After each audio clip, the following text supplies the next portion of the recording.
Et si on prenait un moment pour réfléchir à ce qui se passe vraiment quand on arrête de courir après une femme? Salut à tous.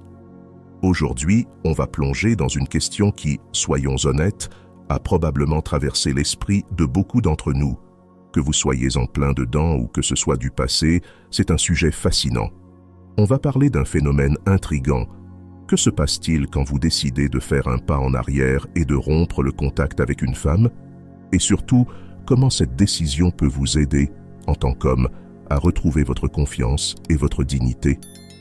Dans cette vidéo, on va explorer les réactions typiques des femmes face à cette situation, comment leurs émotions et comportements peuvent évoluer, et petite surprise, on va intégrer les enseignements du stoïcisme pour donner une dimension plus profonde à tout ça. Alors, embarquez avec moi dans cette exploration. On va décortiquer ces situations, partager des stratégies et découvrir comment transformer ces expériences en opportunités pour grandir et renforcer votre estime personnelle. Si ça vous parle ou si vous vous reconnaissez dans ce sujet, pensez à aimer, à vous abonner et à activer la cloche pour ne rien manquer. Et maintenant, c'est parti. 1. Choc initial et confusion. Lorsque vous arrêtez de parler à une femme, l'une des premières réactions que vous remarquerez chez elle est un choc initial ou une confusion. Cela est tout à fait naturel. Une communication autrefois régulière, voire fréquente, s'interrompt soudainement. Elle peut alors se demander ce qui s'est passé, pourquoi vous êtes devenu silencieux et remettre en question ses propres actions ou sa place dans votre vie. Ce moment d'incertitude peut provoquer toutes sortes d'émotions, allant de la curiosité à la frustration. C'est ici que le stoïcisme peut offrir de la clarté. L'un des enseignements fondamentaux du stoïcisme est de se concentrer uniquement sur ce que nous pouvons contrôler, nos propres pensées, actions et réactions. La confusion ou le choc qu'elle ressent n'est pas quelque chose que vous pouvez ou devez chercher à résoudre. Vous n'avez aucun contrôle sur ce qu'elle pense ou ressent lorsque vous arrêtez de parler. Selon les principes stoïciens, dépenser de l'énergie pour essayer de gérer les réponses émotionnelles de quelqu'un d'autre est une perte de temps. À ce moment-là, elle peut se demander « Pourquoi ne me parle-t-il plus ?» La confusion s'installe. Mais au lieu de vous précipiter pour expliquer ou essayer de résoudre ces émotions, vous embrassez le silence. C'est un moment puissant, non seulement pour elle, mais aussi pour vous. Le silence peut devenir l'un de vos plus grands atouts lorsqu'il est utilisé avec intention. En prenant du recul, vous créez un espace pour qu'elle réfléchisse à ses propres sentiments et pour que vous retrouviez votre équilibre. Le stoïcisme nous enseigne que le silence n'est pas un vide, mais une opportunité d'introspection et de clarté. Dans cette pause, vous pouvez observer vos propres émotions, lâcher prise sur le besoin de poursuite ou de validation, et rester ferme, non par indifférence, mais par reconnaissance que vous ne pouvez pas contrôler ces réactions. Deuxième réflexion sur la relation.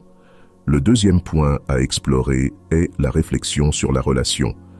Lorsque vous arrêtez de parler ou de poursuivre une femme, elle pourrait être confuse ou surprise, car les gens réagissent souvent lorsqu'une dynamique familière change soudainement. Dans son esprit, elle pourrait rejouer les événements, conversations et interactions pour essayer de comprendre ce qui a causé ce changement. Cette période est marquée par une réflexion de sa part, se demander ce qui a mal tourné, questionner son rôle dans la situation et envisager si elle a fait quelque chose pour provoquer ce silence. Imaginez que vous lui envoyez constamment des messages, que vous initiez toujours les plans et cherchiez sans cesse son attention. Lorsque vous arrêtez ce comportement, il est probable qu'elle le remarque. Mais au lieu d'attendre sa réaction ou de vous inquiéter de savoir si elle reviendra, utilisez ce temps pour vous tourner vers vous-même. Vous êtes-vous perdu dans la poursuite de son attention? Avez-vous compromis vos propres limites ou valeurs juste pour maintenir cette connexion? Si c'est le cas, cette période de silence est une opportunité pour vous de vous réajuster. La réflexion personnelle, dans le stoïcisme, consiste à reconnaître où vous avez pu vous éloigner de votre véritable essence et à décider comment vous pouvez grandir à partir de cette expérience. Peut-être réalisez-vous que vous étiez trop concentré sur son approbation et pas assez sur le maintien de votre propre respect de vous-même. Ou peut-être reconnaissez-vous que vous avez compromis une partie trop importante de qui vous êtes simplement pour faire durer la relation. Il ne s'agit pas de regret ou de blâme envers vous-même. Il s'agit d'utiliser ce moment pour construire une version de vous-même plus forte et plus résiliente. Au lieu de vous attarder sur ce qu'elle pense ou comment elle réagit, concentrez-vous sur votre propre croissance intérieure. C'est là que réside votre véritable pouvoir, dans la capacité d'apprendre de chaque situation et d'en sortir grandi. Une femme peut réfléchir à la relation, peut-être même reconsidérer ses sentiments ou ses actions, mais cela échappe à votre contrôle. Ce qui est sous votre contrôle, c'est la manière dont vous choisissez de répondre à ce temps de silence. Allez-vous l'utiliser pour grandir, pour vous aligner davantage sur vos valeurs et vos besoins? C'est ce qu'un stoïcien ferait. Il ne resterait pas à attendre un message ou à espérer une réconciliation. Il saisirait cette opportunité pour renforcer son caractère et approfondir sa compréhension de ce qu'il veut vraiment dans la vie et dans ses relations. En fin de compte, lorsque vous arrêtez de poursuivre, vous cessez de placer votre bonheur entre les mains de quelqu'un d'autre. Vous récupérez votre propre pouvoir. Et c'est précisément ce que le stoïcisme nous enseigne. Trouver la paix et le contentement, non pas dans la validation extérieure, mais dans notre engagement constant à vivre selon nos valeurs. Troisième, tester les limites. Le troisième point à aborder est tester les limites. Cela peut se manifester de différentes façons. Peut-être qu'elle vous envoie un message inattendu, poste quelque chose sur les réseaux sociaux qu'elle sait susceptible d'attirer votre attention, ou crée des situations pour voir si vous allez réagir et retomber dans le schéma où vous la poursuiviez constamment. Ce comportement n'est pas nécessairement malveillant. Souvent, c'est une manière pour elle de jauger où vous en êtes ou de vérifier si elle exerce toujours un certain pouvoir sur votre attention. Dans ces moments, de nombreux hommes commettent l'erreur de réagir émotionnellement. Ils ressentent une poussée soudaine de peur, peur de la perdre pour de bon, peur qu'elle passe à autre chose, ou peur que leur silence ait eu l'effet inverse de celui espéré. Sous l'effet de cette peur, ils réagissent rapidement. Ils répondent immédiatement à son message ou tombent dans le piège qu'elle a tendu, reprenant la poursuite là où il l'avait arrêtée. Mais voici le problème. En agissant ainsi, vous n'agissez pas à partir d'une position de force, mais d'insécurité. C'est ici que le stoïcisme prend toute son importance. Un homme stoïcien comprend que sa force vient de l'intérieur. Il est ancré dans ses principes et reste inébranlable face aux caprices des autres. Lorsqu'une femme teste vos limites, après que vous avez cessé de la poursuivre, elle cherche souvent à vérifier si elle peut encore influencer votre comportement. Mais un homme stoïcien reste ferme.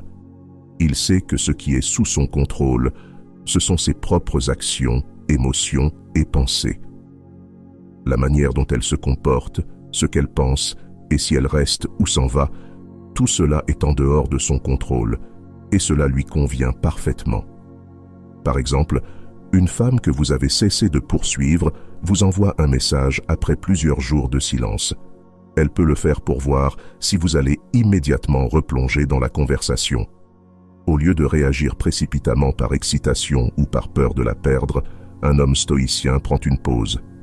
Il réfléchit à savoir si répondre correspond à ses valeurs et à ses objectifs. Peut-être choisissez-vous de répondre, mais de manière calme, mesurée, et non motivé par un besoin de plaire ou de l'impressionner. Ou peut-être décidez-vous de ne pas répondre du tout en réalisant que vous engager dans ce moment précis ne sert pas vos intérêts. Dans tous les cas, votre réaction ou votre absence de réaction vient d'une position de force intérieure et non d'une impulsion émotionnelle. Il est facile de trébucher ici car nous sommes conditionnés à penser que courir après son attention finira par la séduire. Mais ce qui arrive souvent, c'est qu'en la poursuivant constamment, vous perdez votre respect de vous-même et votre pouvoir. En maintenant vos limites, vous envoyez un message puissant. Vous montrez à elle, et, plus important encore, à vous-même que votre estime de soi ne dépend pas de ses réactions ou de son approbation. 4. Quand elle reprend contact. Vous avez arrêté de la poursuivre. Plus de messages nocturnes, plus de projets pour se voir, plus de tentatives pour la contacter. Le silence. Puis, un jour, elle reprend contact. Peut-être par curiosité, peut-être parce que l'attention lui manque, ou encore parce qu'une part d'elle se demande pourquoi vous vous êtes soudain éloigné. Mais voici la question clé. Que faites-vous lorsqu'elle reprend contact? Vous précipitez-vous, enthousiaste à l'idée de reprendre là où vous vous étiez arrêté, ou prenez-vous un moment pour réfléchir? Le stoïcisme nous enseigne à ne pas agir sous l'impulsion ou sous l'emprise de nos émotions, mais à répondre avec raison et intention. Lorsqu'elle reprend contact, ne laissez pas vos sentiments immédiats prendre le dessus. Oui, vous pourriez ressentir de l'excitation ou même de l'espoir à l'idée de raviver la connexion. Mais le stoïcisme nous rappelle quelque chose de crucial. Vous êtes maître de votre réponse, pas d'elle. Au lieu de répondre instantanément ou de laisser son message vous déstabiliser, prenez un moment, respirez. Réfléchissez à ce qui motive réellement son message et, plus important encore, à la manière dont vous souhaitez répondre. Un homme stoïque agit toujours avec intention. Il ne cherche ni validation extérieure, ni à regagner quelque chose qu'il aurait perdu. Il cherche la clarté dans ses propres actions et intentions. Par exemple, si elle vous envoie un message simple comme « Salut, ça fait un moment, comment vas-tu ?» L'ancien vous aurait pu voir cela comme une invitation à reprendre la conversation et à raviver ce qui vous manquait. Mais maintenant, guidé par les principes stoïciens, vous répondez calmement, sans aucune trace de désespoir. « Je vais bien, merci. J'espère que toi aussi. » Une réponse courte, respectueuse et posée. En ne vous laissant pas emporter par vos émotions ou par l'espoir de raviver une ancienne connexion, vous préservez votre dignité et votre respect de vous-même. Le stoïcisme enseigne de se concentrer sur ce que nous pouvons contrôler, nos réactions, nos pensées et nos actions. Vous ne pouvez pas contrôler les raisons pour lesquelles elle reprend contact. Vous ne pouvez pas non plus contrôler ce qu'elle espère retirer de la conversation. Mais vous pouvez contrôler la manière dont vous choisissez de répondre. Et cette réponse doit toujours refléter votre force intérieure et non un attachement persistant ou un besoin d'approbation de sa part. J'espère que ce message t'a été utile. Si tu as aimé la vidéo, je te serai reconnaissant de laisser un j'aime et de t'abonner. Si tu te retrouves sans mots, écris simplement « Je reprends le contrôle » pour montrer que tu fais partie de la minorité qui a suivi la vidéo jusqu'à la fin. Merci beaucoup pour ton attention et à la prochaine.